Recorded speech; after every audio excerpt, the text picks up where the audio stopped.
भारत को stone belt of the globe भी कहा जाता है, तो इसकी कोई खास वजह? वाटर में बहुत ज़्यादा ऑक्सैलेट फॉस्फोरस होता है। अगर आप छत्तीसगढ़ में बात करेंगे तो फॉरेस्ट है। यंग महिलाओं में या यंग एडल्ट्स में भी स्टोन के केसेस बढ़ रहे हैं डॉक्टर योगेश? हम लोग 6 महीने के बच्चे में भी स्टोन देखते हैं।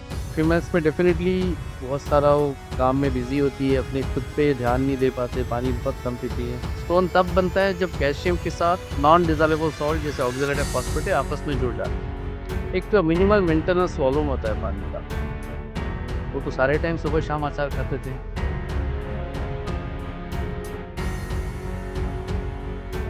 अगर आप नॉर्मली जो बियर पीते हैं 1 बोतल 2 बोतल की, किडनी का प्रेशर बहुत बड़ा है, इतना प्रेशर बड़ा है कि स्टोन को पुश कर सकते हैं। अगर आपका यूरिन का कलर वाटरी है, बिल्कुल पानी जैसा है, मतलब यू आर वेल हाइड्रेटेड, तो नेक्स्ट 10 ईयर्स में 100% चांस होता है कि दोबारा स्टोन आपका बने। पीपीएच कितना कॉमन होता जा रहा है?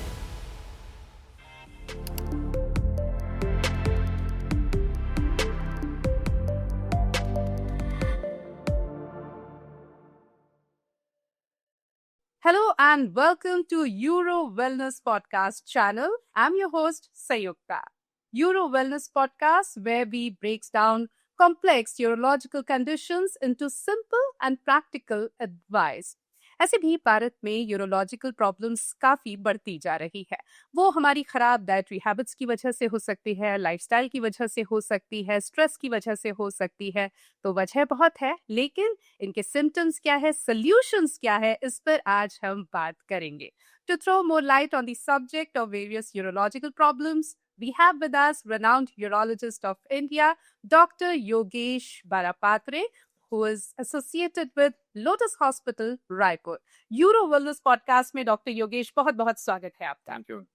बातचीत हम करेंगे यूरोलॉजिकल प्रॉब्लम्स पर, लेकिन उससे पहले जानना चाहेंगे डॉक्टर बनने की मोटिवेशन आपको कहाँ से मिली? अगर डॉक्टर नहीं बनते तो डॉक्टर योगेश कोई प्लान बी भी था? डॉक्टर बनने के बारे में कभी सोचा नहीं था। 12th के बाद बेसिकली उस टाइम में कोई बताने के लिए था नहीं, कोई गाइडेंस था नहीं, तो जो जिसने बोला वैसे करते चले गए।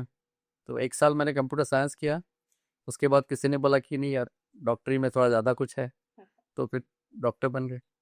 अगर डॉक्टर नहीं बनते तो क्या बनते, ये भी नहीं कुछ सोचा था? नहीं, मैंने सोचा था, मुझे फिजिक्स बहुत पसंद था। अगर बाय चांस मैं डॉक्टर नहीं बनता तो मैं कुछ फिजिक्स में अच्छा करता। हाँ, लेकिन ये बड़ी खुशी की बात है हम सब के लिए कि आप डॉक्टर बने और यूरोलॉजी में इतना अच्छा कर रहे हैं, और उसी के आपके जो एक्सपीरियंस है उसका एक तरह से निचोड़ हम आज जो है आपके साथ साझा करना चाहेंगे हमारे इस पॉडकास्ट के जरिए। तो डॉक्टर, क्योंकि आज हम बात कर रहे हैं वेरियस यूरोलॉजिकल प्रॉब्लम्स पर, और भारत में अगर हम देखें तो किडनी स्टोन की जो प्रॉब्लम है वो भी अब बहुत बढ़ती जा रही है, तो उसी से शुरुआत करते हैं। भारत को stone belt of the globe भी कहा जाता है, तो इसकी कोई खास वजह क्यों हम स्टोन बेल्ट बनते जा रहे हैं, और वो कौन सा बेल्ट है जो स्टोन बेल्ट कहलाता है, क्योंकि वहां पे ज्यादा केसेस होते हैं किडनी स्टोन से? स्टोन बेल्ट एक्चुअली उस एरिया में कहा जाता है जिनमें वाटर में बहुत ज़्यादा ऑक्सैलेट फॉस्फेट्स होता है। ओके। इसमें सबसे जो मेजर एरिया हमारा सब हिमालयन जो एरिया होता है, उसको स्टोन बेल्ट माना जाता है। इसके अलावा अगर आप छत्तीसगढ़ में बात करेंगे तो जो हमारा ट्राइबल बेल्ट है काफ़ी, क्योंकि ये मोस्टली फॉरेस्ट है, सब कुछ मिनरल वाटर ज़्यादा होता है, तो इसमें भी ऑक्सैलेट फॉस्फेट बहुत ज़्यादा मात्रा में पाया जाता है। तो ऐसे एरिया जहाँ वाटर में ऑक्सैलेट फॉस्फेट बहुत ज़्यादा है, उसको हम लोग स्टोन बेल्ट के कैटेगरी में लाते हैं। ओके। गुजरात का एरिया हो गया या सब हिमालयन एरिया, हिमाचल है, इसमें स्टोन्स काफ़ी ज़्यादा होते हैं। ओके। क्या अगर आम लोगों की बात करें या इन दिनों की हम बात करें तो महिलाओं में, यंग महिलाओं में या यंग एडल्ट्स में भी स्टोन के केसेस बढ़ रहे हैं डॉक्टर योगेश? हम लोग 6 महीने के बच्चे में भी स्टोन्स देखते हैं। रिसेंटली हमने 1 साल का बच्चा भी ऑपरेट किया स्टोन का। अब हर एज ग्रुप में स्टोन बनने के रीजंस अलग अलग होते हैं। फीमेल्स में डेफिनेटली बहुत सारा वो काम में बिजी होती है, अपने खुद पे ध्यान नहीं दे पाते, पानी बहुत कम पीती है, या आप बोलेंगे न्यूट्रिशियस डाइट नहीं लेते हैं, या खुद के लाइफ स्टाइल्स पे या हेल्थ के लिए ध्यान नहीं देते हैं। ये भी एक कॉमन कारण है महिलाओं में होने का। बिल्कुल। पानी का आपने जिक्र किया, पानी पर तो बहुत बात हम करेंगे, क्योंकि स्टोन्स का जब भी जिक्र होता है तो ध्यान पानी पर ही जाता है कि कहीं हम कम पानी तो नहीं पी रहे हैं। लेकिन एक आम सवाल जो लोग अब पूछने लगे हैं, क्या हार्ड वाटर, क्योंकि कई ऐसी लोकेलिटीज हैं जहां पर पानी खारा है या हार्ड वाटर जिसे हम कहते हैं है, ऐसे में क्या जो हार्ड वाटर है उसकी वजह से स्टोन फॉर्मेशन ज्यादा हो रहा है? मैडम हार्ड वाटर ना बहुत एक वेग वर्ड है एक्चुअली। ओके। तो एक्चुअली अगर आप देखो हार्ड वाटर से स्टोन नहीं होता है। जैसे मैंने पहले भी बोला आपको कि ऑक्सैलेट एंड फॉस्फेट से दो सॉल्ट्स हैं, जब पानी में ज़्यादा होते हैं तब वो आपको स्टोन बनाने में कारणीभूत होते हैं। नॉर्मली लोगों में एक धारणा होती है कि कैल्शियम ज़्यादा खाने से या कैल्शियम का स्टोन बनता है, बट एक्चुअली स्टोन जो कैल्शियम जो है वो डिजोल्वेबल सॉल्ट है, वो पानी में घुल के निकल जाता है, वो कभी अपने आप खुद होके स्टोन नहीं बनाता। स्टोन तब बनता है जब कैल्शियम के साथ नॉन डिजोल्वेबल सॉल्ट जैसे ऑक्सैलेट या फॉस्फेट आपस में जुड़ जाते हैं, वो it become non dissolvable then, और उसके कारण स्टोन बनता है। तो ऐसे एरिया जहाँ ऑक्सैलेट या फॉस्फेट ज़्यादा है वो स्टोन करता है। जैसे आपने बोला कि हार्ड वाटर वाले एरिया में ज़्यादा होता है क्या, अगर आप देखेंगे अगर हार्ड वाटर रिस्पॉन्सिबल होता है तो 100% लोगों में स्टोन बनता, बट ऐसे नहीं होता है। उसमें भी हार्डली 5% 2% लोगों में ही स्टोन बनता है। तो ये बेसिकली आपके बॉडी का सिस्टम है, वो वाटर को कैसे मेटाबोलाइज करता है। ओके।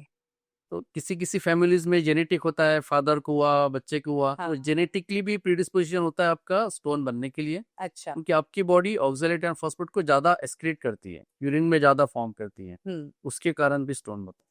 मतलब अगर जेनेटिक है या फैमिली हिस्ट्री है किडनी स्टोन्स की तो सतर्क हो जाना सतर्क चाहिए हो और क्या करना चाहिए? सबसे मेन तो मैडम जल ही जीवन है। जी। पानी जिनमें स्टोन बन रहा है उनमें सबसे ज़रूरी है आपको 3 से 4 लीटर पानी पीना। अब इसका कारण ये होता है मैडम कि हमारी जो बॉडी है, जैसे हर किसी भी सिस्टम का आप देखिए एक मिनिमल मेंटेनेंस वॉल्यूम होता है पानी का। बिल्कुल हमारी बॉडी का जो मिनिमल मेंटेनेंस रिक्वायरमेंट है जो हमें डेली लगता है यूज़ करने के लिए, इट इज़ अराउंड 1.5 लीटर। तो हम लोग सांस लेते हैं, बात करते हैं, पसीना आता है, सब चीज़ों में अराउंड 1.5 लीटर वाटर लॉस होता है बॉडी से। तो अगर हम लोग 2 लीटर पानी पियेंगे तो 1.5 लीटर तो वैसे ही हमारा नेगेटिव बैलेंस हो गया, 500 ml हार्डली बचता है। और अगर आपको स्टोन डिसीज है या स्टोन से आप बचना चाहते हो तो आपका यूरिन आउटपुट कम से कम 2.5 लीटर होना चाहिए, 2.5 लीटर डेली का आपका यूरिन आउटपुट होना चाहिए। तो इस हिसाब से देखेंगे तो आपको कम से कम 3 से 4 लीटर के आसपास पानी पीना है। इट डिपेंड्स कि आपका फिजिकल एक्टिविटी कितना है।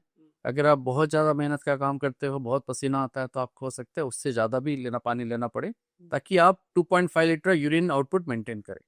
अगर हम भारतीय खान-पान की बात करें, क्योंकि ये कहा जाता है कि डाइट का हमारी हेल्थ पर बहुत बड़ा असर पड़ता है। तो अगर हम भारतीय खान-पान की बात करें तो एक तो वो सॉल्ट है जो हम लेते हैं अपने खाने में, उसके अलावा भी पापड़, अचार, इस तरह की बहुत सारी चीज़ें, चटनी, जिसमें नमक का बहुत ज़्यादा इस्तेमाल होता है और नमक, अचार, चटनी, पापड़ इनके बिना तो हमारी खाली इनकम्प्लीट सी लगती है हमें। इसके अलावा जो लोग नॉन वेजिटेरियन लेते हैं, खाते हैं, वो चाहे चिकन के रूप में हो, फिश के रूप में हो, रेड मीट के रूप में हो, क्या ये सब हमारी किडनी हेल्थ के लिए ठीक है या एक्सेस में अगर हम लें तो ये खराब हो सकते हैं? इस पर थोड़ी ज़्यादा जानकारी, थोड़ी ज़्यादा रोशनी आप डालें। स्टोन बनने के लिए सॉल्ट एक मेन रीज़न है मैडम। जब भी आप सॉल्ट इंटेक ज़्यादा करोगे उसमें कैल्शियम भी जाएगा, सोडियम भी जाएगा, क्लोराइड भी जाएगा, सब कुछ जाता है। जी। तो सिर्फ अचार खाने से या पापड़ खाने से ज़्यादा प्रॉब्लम नहीं है। हर चीज़ का अति हमेशा प्रॉब्लमेटिक है। अगर आप हमारा भारतीय डाइट देखेंगे तो हमेशा से हेल्दी रहा है। अगर आप पुराने ज़माने हमारे जो दादा दादी या बाकी सबका देखेंगे, वो तो सारे टाइम सुबह शाम अचार खाते थे या साल भर खाते थे। उन्हें इतने प्रॉब्लम नहीं होते जितने हमें होते में हो रहा है। तो बेसिक प्रॉब्लम जो है हमारा traditional diet is good, it's fine, but definitely अगर किसी को प्रीडिस्पोजिशन है जिसमें स्टोन बनने का संभावना फैमिली में ज्यादा है, तो ये चीजों की जो सेवन है या इंटेक कम करना चाहिए। आपको मना नहीं बोल रहे, 100% कोई भी चीज आपको अवॉइड करना नहीं है। टेस्ट के लिए आप डेफिनेटली ले सकते हो, उसमें कोई और नहीं। जो हमारा डाइट है इंडियन डाइट, मोस्टली अगर आप अचार की बात करेंगे तो बहुत अच्छा प्रीबायोटिक होता है, या दही जो होता है बहुत अच्छा प्रीबायोटिक होता है। तो ये एक लिमिटेड लेवल में बहुत बेनिफिशियल है हमारे हेल्थ के लिए, और ये खराब भी नहीं होता है बिना किसी प्रिजर्वेटिव के। जो हमारे आज के लाइफस्टाइल में सबसे ज्यादा प्रॉब्लमेटिक है प्रिजर्वेटिव, जो हम लोग पैकेटेड फूड या पैकेज फूड खाते हैं वो सबसे ज्यादा प्रॉब्लमेटिक। तो इनमें ऑक्सैलेट बहुत सारा, उस पर आप देखेंगे तो कार्बोनेट या ऑक्सैलेट ऐसे बहुत सारे कंपोनेंट्स होते हैं प्रिजर्वेटिव के नाम पे। ये सारे के सारे अल्टीमेटली जाके बॉडी में ऑक्सैलेट या फॉस्फेट सीक्रेट करते हैं। ये मेन रीजन होता है। आज जो लोग बहुत ज़्यादा नॉनवेज खाते हैं उनमें यूरिक एसिड ज़्यादा होता है। यूरिक एसिड का मतलब बेसिकली जब भी आप प्रोटीन इंटेक ज़्यादा करते हो ये मेटाबोलाइज होकर यूरिक एसिड बनता है, और अगर आप पानी बहुत कम पियोगे तो यूरिक एसिड जल्दी से स्टोन बनता है, उसका क्रिस्टल्स बनते हैं और स्टोन के फॉर्म में आ जाता है। तो हम लोग गर्मी में देखते हैं बहुत ज़्यादा स्टोन के इंसिडेंस होते हैं, क्योंकि लोग हाँ। पानी कम पीते हैं या ज़्यादा भी पीते हैं, लेकिन स्वेटिंग इतना होता है कि उनका यूरिन आउटपुट बहुत कम होता है। राइट। तो एक बहुत मेन इंपॉर्टेंट रीज़न है वो भी। तो आपको नॉनवेज वाला डाइट डेफिनेटली कम करना है जिनमें स्टोन बनता है। हाँ। जिनमें नहीं बन रहा है उनमें कोई लिमिटेशंस नहीं है, Right. क्योंकि उनकी बॉडी उसके लिए ट्यून्ड है, वो अपने आप एडजस्ट कर लेगी। बट जिनकी बॉडी प्रीडिस्पोज है स्टोन्स के लिए, जो बार बार स्टोन बन रहा है, उनमें आपको प्रिकॉशन लेना होगा। उनको नमक भी नमक भी ध्यान रख के खाना है, खाना है, नॉनवेज भी ध्यान रख के नॉनवेज खाना है और पानी खूब पानी पीना खूब पीना है। है। जी। अच्छा, पानी खूब पीना है तो आपने बोला, लेकिन एक और भ्रम जो लोगों के मन में है कि अगर हम बियर खूब पिएंगे तो हमारा स्टोन जो है अपने आप पास हो जाएगा, और मुझे पूरी उम्मीद है आपके पास कई ऐसे पेशेंट्स आते हैं जिन्होंने लंबा समय इंतजार किया है कि बियर पी रहे हैं, इससे स्टोन निकल गया होगा। देखिए, ऐसा है, बियर का वैसे स्टोन से कोई डायरेक्ट रिलेशन नहीं है। जी। मैं जो लोग बियर पी के स्टोन निकालने की बात करते हैं, मैं उनसे एक सिंपल सवाल पूछना चाहता हूँ। कभी आप लोगों ने 3 लीटर पानी एक साथ बैठ के पिया है 1-2 घंटे के अंदर? नहीं पीते हैं। नहीं। तो अगर आप नॉर्मली जो बियर पीते हैं 1 बॉटल 2 बॉटल पियेंगे, तो एटलीस्ट 2-3 लीटर पानी तो डायरेक्टली पी लेते हैं वो लोग। तो अगर आप जिनमें यूरेटिक स्टोन है, वो 3 लीटर अगर पानी पिएगा तो शायद सेम इफेक्ट आएगा जैसे बियर का होता है। बियर से ये हो सकता है कि शायद आपका पेन सेंसेशन कम हो, बट स्टोन निकलने के लिए उसका कोई हेल्प नहीं होता है। एक बहुत मिथ है कि बियर पीने से स्टोन निकलता है। अगर आप उतना ही पानी का इंटेक बढ़ाओगे तो हो सकता है स्टोन निकले। और स्टोन के बारे में ऐसा है कि जिसको निकलना हो तो अपने आप निकल जाता है बिना कुछ किए, और जिसको ना निकलना हो आप कुछ भी करिए वो नहीं निकलेगा। तो बियर से कोई डायरेक्ट रिलेशन नहीं है। ओके, लेकिन निकला कि नहीं निकला ये पता करना जरूरी है कि नहीं, बिल्कुल, क्योंकि बिल्कुल। कई लोग तो ये सोचते हैं कि छोटा स्टोन था तो निकल गया होगा पानी पीने से, और दोबारा डॉक्टर के पास नहीं जाते। तो ये जो छोटे स्टोन है, ये आगे जाके अगर नहीं निकले तो बड़ी परेशानी कर सकते हैं। मैडम, छोटे स्टोन ज़्यादा प्रॉब्लम्स करते हैं, बड़े स्टोन प्रॉब्लम्स नहीं करते हैं। ओके, खासकर इसका कारण ये होता है कि अगर किडनी के अंदर स्टोन है, वो अलग पड़ा हो तो नॉर्मली किडनी को उतना हार्म नहीं करता है। बट अगर वही स्टोन छोटा सा पैसेज में आके, जिसे हम यूरेटर बोलते हैं, उसमें आके फंस जाता है, तो वो किडनी में पूरा रुकावट करता है, किडनी को डैमेज करता है, इन्फेक्शन हो जाता है, पूरा पस भी हो जाता है, और वो ज़्यादा प्रॉब्लम करता है। आपको पेन बहुत होगा, आपका यूरिन में ब्लड बहुत आता है, और इन्फेक्शन, फीवर सब कुछ होता है।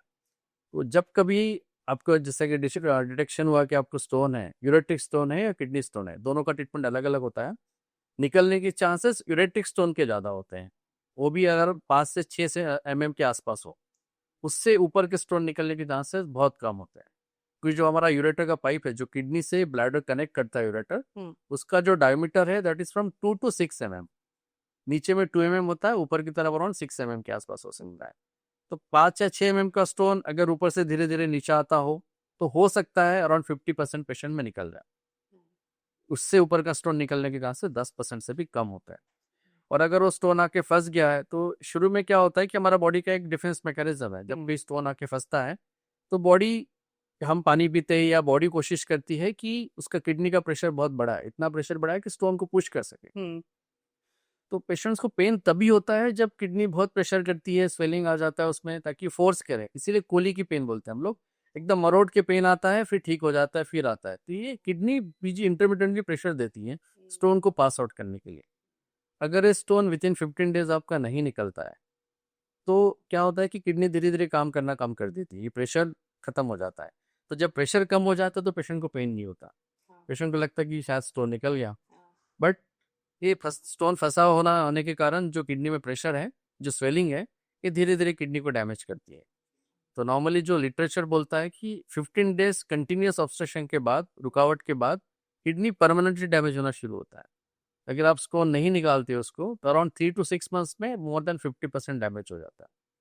इसीलिए जब कभी आपको अगर स्टोन का पेन हुआ है, डायग्नोस हुआ है कि आपको यूरेटिक स्टोन है, तो आपको 15 डेज में एक बार दोबारा चेक करना है अल्ट्रासोनोग्राफी के द्वारा या एक्सरे के द्वारा या सीटी के द्वारा, कि स्टोन आपका पास हुआ कि नहीं हुआ। अगर पास हो गया तो आप निश्चिंत हो जाइए, अगर पास नहीं हुआ है तो आपको कुछ ना कुछ करना पड़ेगा उसके लिए। बिल्कुल, तो एक छोटा सा स्टोन बहुत बड़ी परेशानी का सबब बन सकता है, तो प्लीज उसे इग्नोर ना करें। डायग्नोसिस तो हो ही जाता है, क्योंकि डॉक्टर योगेश जैसा कह रहे हैं कि इतना पेन होता है कि आपको डॉक्टर के पास तो जाना पड़ता है, फिर चाहे वो अल्ट्रासाउंड हो, सीटी हो, आपको ये पता चल जाता है कि स्टोन है, छोटा है, लेकिन उसके बाद कई बार हम उसे इग्नोर कर देते हैं ये सोच के कि शायद ये निकल गया होगा।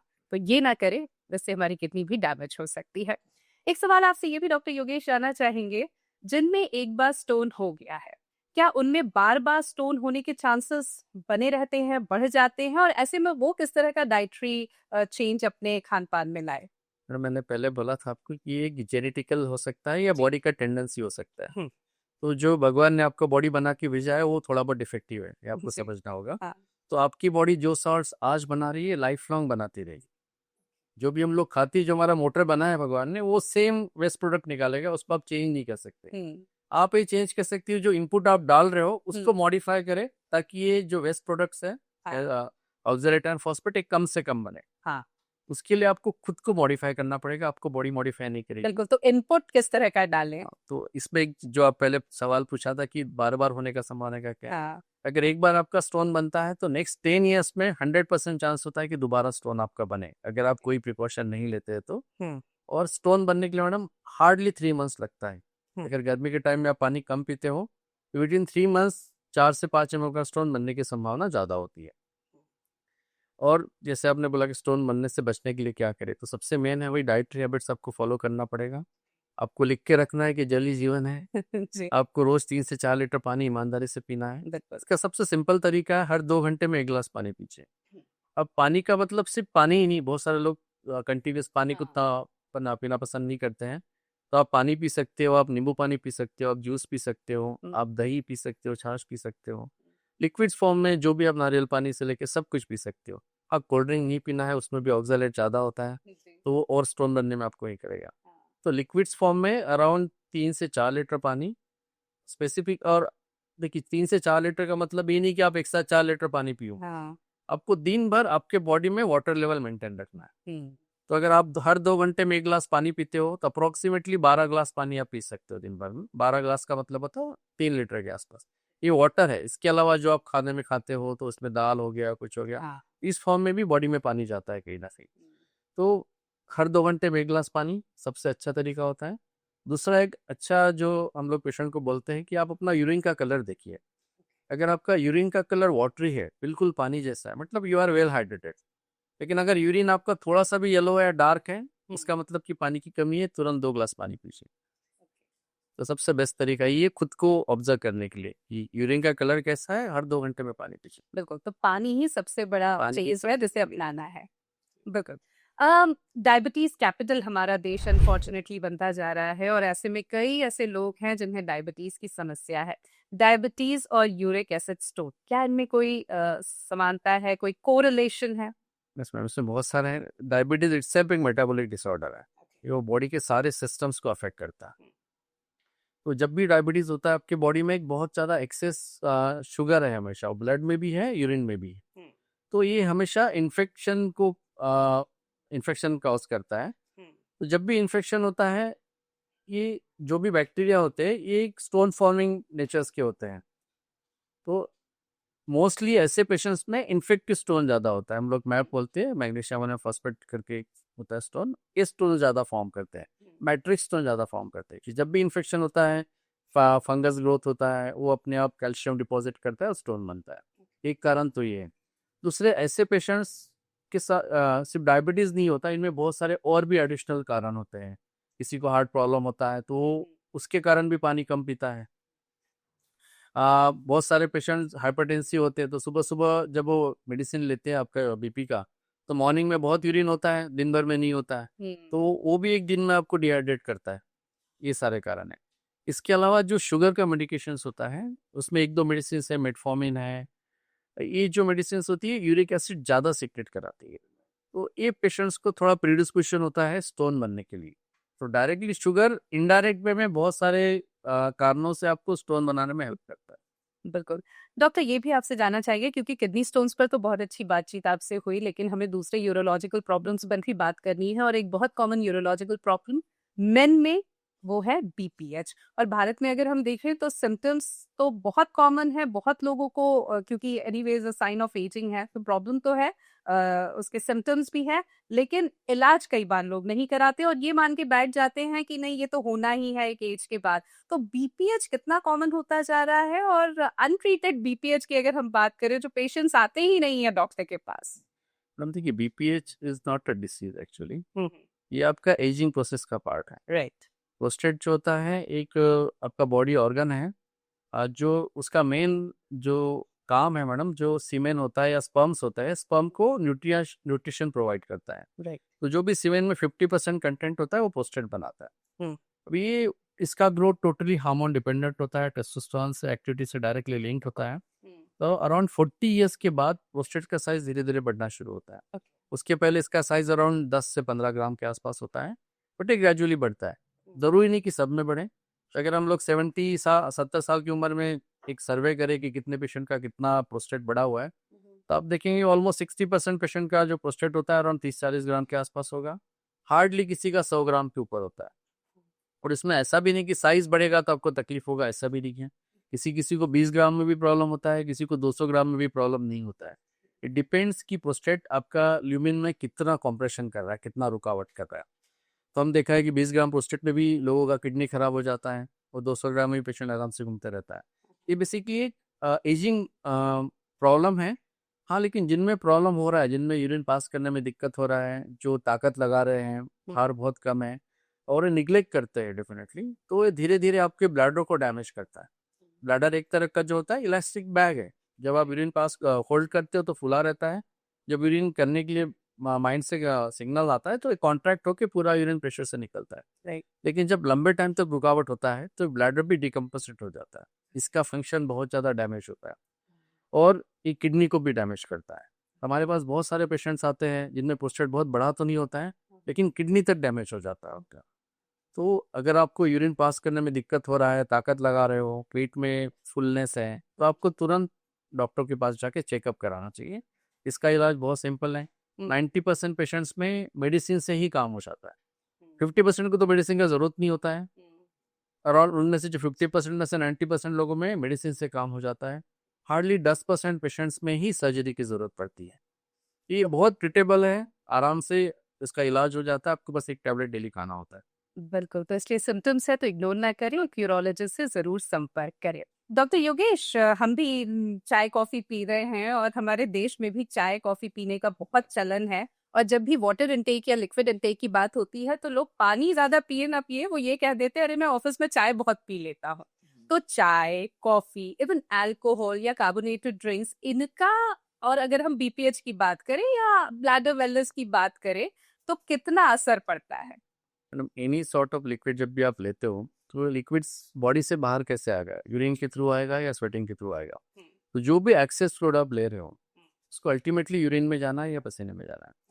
तो अगर आप बहुत ज़्यादा लेते हो, जैसे आप कॉफ़ी की बात करें या चाय की बात करें, इट कॉजेज डायबिसिस। डायबिसिस का मतलब यूरिन आपका ज़्यादा फॉर्म होता है बिकॉज ऑफ ड्रग, जो कैफीन होता है या बाकी इसमें होता है। ये आपको अलर्ट रखता है, वो अलग है, बट यूरिन भी आपको बार बार जाने के लिए लगा ताकि आप सो ना सको। हाँ। ये भी एक उसका रीज़न होता है। Right. और अल्कोहल भी जो होता है दैट कॉजेज डायबिसिस, आपको यूरिन बहुत लगता है। तो जो भी फ्लूइड्स आप ले रहे हो, कार्बोरेटेड हो, कॉफ़ी हो, चाय हो, एक लिमिट तक ठीक है। आप जब भी एक्स्ट्रा करेंगे मैडम तो आपको बार बार उसमें यूरिन के लिए जाना ही होता है। और खास करके ओल्ड एज में जिनमें प्रोस्टेट का प्रॉब्लम है, ये ऑलरेडी प्रोस्टेट के कारण फ्रीक्वेंसी आपका यूरिन का बहुत ज़्यादा होता है और आप उसमें ऐसे स्टिमुलेंट कुछ ले रहे हैं जिसमें कॉफ़ी है या, तो आपका फ्रीक्वेंसी बहुत होगा। नॉक्चुरिया हम लोग बोलते हैं, रात में पेशेंट बहुत बार जाना होता है, तो हम लोग स्पेसिफिकली बोलते हैं कि शाम को आप 5-6 बजे के बाद लिक्विड्स अवॉइड करिए। एनी फॉर्म ऑफ लिक्विड, चाय, दूध, कॉफ़ी, कुछ भी आपको अवॉइड करना है ताकि आप एटलीस्ट रात में सो सको। डॉक्टर योगेश, ये भी आपसे जानना चाहेंगे, एक बहुत आम सवाल बीपीएच को लेकर कि अगर सर्जरी करानी पड़ी तो क्या एक तरह से सेक्सुअल पोटेंसी बनी रहेगी पोस्ट सर्जरी, सेक्सुअली एक्टिव रह पाएंगे? इस पर एक बहुत आम सवाल लोगों के मन में रहता है। प्रोस्टेटिक सर्जरी से सेक्सुअल एफिशिएंसी भी कोई खास फर्क नहीं पड़ता है। हाँ, बट आपका इजैकुलेशन हो सकता है कि ना हो। अराउंड 80-90% पेशेंट्स में पोस्ट सर्जरी इजैकुलेशन नहीं होता है। उसका कारण ये होता है कि जो प्रोस्टेट का पार्ट है वो आपका पूरा नॉर्मली जब भी पेशेंट सेक्सुअल एक्टिव होता है तो ब्लैडर नहीं कम्प्लीटली क्लोज हो जाता है, तो आपका सारा का सारा सीमेन सामने आता है। लेकिन सर्जरी के बाद जो ब्लॉक्ड एरिया है ब्लैडर नेक का, वो पूरा ओपन हो जाता है। उसमें आपका सारा सीमेन जो होता है ब्लैडर में चला जाता है। सिर्फ एनर्जिलेशन होगा जिसमें सीमेन बाहर नहीं आएगा, बट एक्चुअली इरेक्टाइल फंक्शन पे कुछ खास फर्क नहीं होता है। उसके बहुत सारे और कारण हो सकते हैं कि अगर ओल्ड एज है तो आपको हार्मोनल प्रॉब्लम्स हैं या बाकी साइकोसोशल प्रॉब्लम्स है, उसके कारण भी उसमें इफेक्ट पड़ सकता है। सर्जरी से एक्चुअली नहीं होता है। राइट। बीपीएच की अगर हम बात करें तो लाइफस्टाइल मॉडिफिकेशन से भी क्या सिम्टम्स से राहत मिल जाती है, और कब नौबत आती है कि मेडिसिन की जरूरत है या सर्जरी की जरूरत है? अराउंड 50% पेशेंट्स में कोई खास दवा का ज़रूरत नहीं होता है। हम्म। अगर आप थोड़ा-सा लाइफ़स्टाइल मॉडिफ़ाई करेंगे, जैसे कि पानी थोड़ा-सा रात में लिमिटेड पीना है आपको। 6 बजे के बाद बिल्कुल कम से कम पीजिए, ताकि आपका रात में उठना ना पड़े। हम्म। अगर आप कोई मेडिकेशन ले रहे हो जिससे डायलिसिस होता है, तो आपको उसका टाइमिंग एडजस्ट करना पड़ेगा। रात में 8 बजे 9 बजे ना लें, उसको 3-4 बजे ले लीजिए, ताकि सोने के टाइम के पहले सारा डायलिसिस हो जाए। सुबह थोड़ा एक्सरसाइज करना ज़रूरी है। खाने में स्पाइसी चीज़ें अवॉइड करनी है आपको। हम्म। स्पाइसी या मीठा चीज़ रात में खाने के लिए हम मना करते हैं, क्योंकि ये दोनों चीज़ें आपको ब्लड इरिटेशन करता है या डायलिसिस करता है। राइट। तो ऐसा कोई भी चीज़ जो इरिटेट करेगा, वो आपको फ्रीक्वेंसी करने के लिए। अगर आपको कॉन्स्टिपेशन है, तो कॉन्स्टिपेशन का ट्रीट कराइए। ओके। तो ऐसे रीज़न जो भी इरिटेट कर रहा है, उसको आप अवॉइड करेंगे, तो हो सकता हम्म। है आपका फ्रीक्वेंसी या जो सिम्पटम्स है, काफ़ी हद तक कम होगा। राइट। लोग बहुत स्पाइसी खाते हैं, तीखा खाते हैं, तो वो भी एक रीज़न होता है। सब में नहीं सिम्पटम्स होते हैं, बट जिसमें हो रहा है उसमें आपको उसमें अवॉइड करना अवॉइड करना पड़ेगा। जी। और क्योंकि इसमें हम सर्जरी की भी बात कर रहे हैं, तो लाइफस्टाइल मॉडिफिकेशन से अगर नहीं ठीक हुआ, मेडिकेशन से अगर ठीक नहीं हुआ, सर्जरी की नौबत अगर आई, और हमें पता है कि आम लोग सर्जरी इस टर्म से ही बहुत ज़्यादा भय में रहते हैं, बहुत ज़्यादा डर उन्हें लगता है कि सर्जरी मतलब बड़ी चीर-फाड़। लेकिन अब जिस तरह से एडवांसमेंट्स आ गए हैं, तो मुझे पूरी उम्मीद है बड़ी चीर-फाड़ तो नहीं होती होगी। तो क्या होता है और किस तरह से जो ट्रेडिशनल मेथड ऑफ सर्जरीज चली आ रही थी, उनसे वो अलग है? जब हम लोग एजुकेशन में थे, जब एमएस या एमसीएच करते थे, उस टाइम में प्रोस्टेटिक सर्जरी बहुत मतलब बहुत complicated, not a complicated, but it has a very high rate of complications. अच्छा। कि उसमें बहुत ब्लीडिंग होता था। जब ओपन सर्जरी करते थे हम लोग, तो उसमें बहुत ब्लीडिंग होता था। उसके पोस्ट ऑफ कॉम्प्लिकेशन में इनकॉन्टिनेंस, मतलब पेशेंट में जो यूरिन कंट्रोल करने का प्रॉब्लम होता था, वो बहुत ज़्यादा होता लीकेज जिसे हम बोल था। सकते हैं। ऑलमोस्ट 80% पेशेंट्स में लीकेज होता था उस टाइम पे, और स्टिक्चर भी होता था, और bleeding is a very important, very common side effect at that time. लेकिन जैसे टाइम इम्प्रूवमेंट हुआ, अभी आप देखेंगे सारे के सारे एंडोस्कोपिक सर्जरीज है, मिनिमल इन्वेजिव सर्जरीज है। राइट। इसमें दूरबीन के द्वारा पेशाब के रास्ते से प्रोस्टेट का सर्जरी होता है। इसमें कोई ख़ास सिग्निफिकेंट ब्लीडिंग नहीं होता, कोई ख़ास आपको पेन नहीं होता है, बहुत कम एडमिशन आपको हॉस्पिटल में लगता है, और आप नेक्स्ट डे से चलना फिरना सब कुछ शुरू करते हो। तो now days surgery is very safe. Minimal invasive surgery जो गोल्ड स्टैंडर्ड होता है, टीआरपी, हम इलेक्ट्रिक करंट के द्वारा प्रोस्टेट को अंदर से काट के निकालते हैं। वी मेक अ पैसेज, पूरा हम लोग रास्ता खोल देते हैं। ये सर्जरी अराउंड 90 to 95% पेशेंट्स में बहुत सक्सेसफुल होती है। पेशेंट अच्छे से यूरिन वाइट करता है। लेकिन अगर जैसे पेशेंट डायबिटिक है या बहुत लंबे टाइम से वो प्रॉब्लम से ग्रसित है, तो उसमें ब्लैडर वीक हो जाता है। वैसी कंडीशन में कुछ कुछ प्रॉब्लम पेशेंट्स को रह सकते हैं, उसका भी ट्रीटमेंट पॉसिबल है। आप बोलेंगे हार्डली 1% पेशेंट में कुछ ना कुछ प्रॉब्लम लॉन्ग स्टैंडिंग रह सकते हैं, बिकॉज ऑफ उनकी प्रीवियस मेडिकल हिस्ट्री के कारण। अदरवाइज 90 to 95% में बहुत अच्छा रिजल्ट होता है। अब मिनिमल इन्वेजिव सर्जरीज में जैसे पहले टीआरपी, मोनोपोलर टीआरपी था, आजकल बाइपोलर टीआरपी है, लेजर है, हॉलवेम लेजर है, यूरोलिफ्ट है, ऐसे बहुत सारे नए नए डिवाइसेस हैं। जो भी टेक्निक्स आ रही है, वो आपको कॉम्प्लिकेशंस कम करने के लिए। हम्म। जो टीआरपी के कॉम्प्लिकेशंस थे ब्लीडिंग के, वो लेज़र ने थोड़ा कम कर दिए। जो लेज़र के या सर्जरी के कॉम्प्लिकेशंस थे, और जो पेशेंट सर्जरी के लिए फिट नहीं होते हैं, उनके लिए यूरोलिफ्ट है या बाकी मिनिमल इन्वेजिव सर्जरीज हैं, जो आपके कॉम्प्लिकेशंस कम करते हैं, हॉस्पिटल स्टे कम करता है, आपको थोड़ा बेनिफिट बेटर देने की कोशिश करते हैं। तो पहले के मुकाबले आप देखेंगे तो अराउंड 90 to 100% इम्प्रूवमेंट हुआ है आउटकम में। कॉम्प्लिकेशन उतने कम हुए हैं। हम लोग अगर आज की बात करें कॉम्प्लिकेशंस की, तो हार्डली 1% पेशेंट में कभी ब्लीडिंग होता है। इनकॉन्टिनेंस जो यूरिन कंट्रोल नहीं होता है, वो भी लेस देन 1% पेशेंट्स में इनकॉन्टिनेंस होता है। तो इतना 90% से लेके हम लोग 1% से नीचे आए हैं। बिल्कुल। तो इतना इम्प्रूवमेंट मेडिकल साइंस में या नई टेक्नोलॉजी में हुए हैं। बहुत अच्छी बातचीत डॉक्टर योगेश अभी तक आपसे हुई यूरोलॉजिकल हेल्थ को लेकर। चलते चलते क्या मैसेज हमारे व्यूअर्स को आप देंगे? अपनी किडनी को लाइटली ना लें। भगवान ने 2 किडनी तो दिया है हमें, बट जब डैमेज होती है, दोनों एक साथ डैमेज होती है, एक एक करके डैमेज नहीं होती है नॉर्मली। तो अगर कुछ भी आपको यूरिन से संबंधित प्रॉब्लम है, आपको स्टोन है, तो आपको ज़्यादा कॉशियस होना है। आपको अपनी लाइफस्टाइल मॉडिफिकेशन करना है, पानी ठीक से पीना है, एक्सरसाइज करना है। और जब कुछ भी प्रॉब्लम है, आपको पेन हो रहा है या यूरिन में ब्लड आ रहा है, तो सबसे पहले आपकी यूरोलॉजिस्ट को मिलना चाहिए। अगर आपको प्रोस्टेट का प्रॉब्लम है या स्टिक्चर का प्रॉब्लम है या यूरिन में कुछ भी दिक्कत होता है, तो उसका जांच कराइए। अराउंड 90% प्रॉब्लम्स मेडिसिन से ठीक हो सकते हैं। हार्डली 10% पेशेंट में कुछ ना कुछ प्रोसीजर की या सर्जरी की ज़रूरत हो सकती है। तो यूरिन की प्रॉब्लम से डरिए मत। ये मत सोचिए कि ये कॉमन है, सबको होता है, ऐसा नहीं है। जिसको अगर प्रॉब्लम करेगा तो आपका सीधा किडनी में डैमेज होगा, तो आप इसको लाइटली ना लें। आराम से इसका जांच, सिंपल सा जांच होता है, सोनोग्राफी एंड सिटी स्कैन, उसको कराइए और उसका ट्रीटमेंट कराइए। और जैसा कि पहले आपने कहा था कि कई बार परेशानी जो है बहुत छोटी सी होती है, इलाज बहुत आसान होता है, सिर्फ लाइफस्टाइल मॉडिफिकेशन से कहीं पूरी समस्या का समाधान हो जाए, लेकिन जब उसे हम इग्नोर करते हैं तो आगे चलकर वो हमारी किडनी, जो कि एक बहुत वाइटल ऑर्गन है, उसे भी पूरी तरह से डैमेज कर देता है। तो छोटी से छोटी सिम्टम्स को इसमें भी एक और चीज़ बोल पाऊंगा कि 2 चीज़ें आपको याद रखना है कि आपने डरना नहीं है कि कोई मेरा सर्जरी ना कर दे, कि आप जाओगे। Right. डर के आगे जीत होती है, और छोटा-छोटा प्रॉब्लम जो होता है बहुत इजीली सॉल्वेबल होता है। इसमें आपको सर्जरी की ज़रूरत नहीं पड़ती है। 90% स्टोन मेडिसिन के द्वारा ही पास हो जाते हैं। तो सर्जरी हार्डली 10% में होता है। दूसरा चीज़, जली जीवन है, याद रखिए, स्टोन का प्रॉब्लम है तो पानी पीजिए, बस और कुछ नहीं। बिल्कुल। और वो हमारे तमाम व्यूअर्स जो इस वक्त ये पॉडकास्ट सुन रहे हैं और आपसे संपर्क करना चाहते हैं, डॉक्टर योगेश बरापात्रे आपसे संपर्क कैसे करें? मैडम, मैं लोटस हॉस्पिटल में फुल टाइम रहता हूँ। सुबह 10 से हम लोग रात के 8 बजे तक मिलते हैं। लोटस हॉस्पिटल जो है हमारा रायपुर का या छत्तीसगढ़ का एक फुल्ली डेडिकेटेड यूरोलॉजी सेंटर है, जहाँ पर हम लोग यूरोलॉजी संबंधित सारी सर्जरी या सारे प्रोसीजर करते हैं। तो जिन किसी को भी मुझसे संपर्क करना हो, आप लोटस हॉस्पिटल राजा तालाब रायपुर में आ सकते हैं। यूरो वेलनेस पॉडकास्ट पर हमने यूरोलॉजी को लेकर तो बहुत बात डॉक्टर योगेश आपसे कर ली, लेकिन शुरुआत में आपने एक बात कही थी, तो चलते चलते उसका भी जवाब आपसे मैं लिए चलती हूँ। आपने कहा था कि फिजिक्स में आपको ज्यादा इंटरेस्ट था, लेकिन कुछ इस तरह से हालात बने कि आप मेडिकल सेक्टर में आ गए। हम जब भी मेडिकल साइंस की बात करते हैं तो हमें पता है बायोलॉजी बहुत इंपॉर्टेंट है, केमिस्ट्री बहुत इंपॉर्टेंट है, फिजिक्स किस तरह से इंपॉर्टेंट है? आप यूरोलॉजी में देखेंगे ना, तो सब कुछ फिजिक्स है। हमारी सारी की सारी मशीन जो है फिजिक्स के प्रिंसिपल्स पे काम करती है। जी। जो लेजर से लेके सब कुछ, एवरीथिंग इज फिजिक्स। हाँ। तो जब भी आप किसी भी प्रोफेशन में जाओगे, जो भी आप आर्मामेटर में यूज कर रहे हो, is ultimately physics and maths, nothing else. तो हम लोग बोलते तो हम लोग की बायो में करके हम लोग डॉक्टर बने हैं, बट सारा काम हमारा मैथ्स और फिजिक्स से ही चल रहा है। बिल्कुल। तो जो आपका प्लान बी था वो एक तरह से प्लान ए में शामिल हो गया, तो डॉक्टर भी आप बन गए और फिजिक्स जिसमें आपको बहुत इंटरेस्ट था उसको भी आपने सफल होते देखा।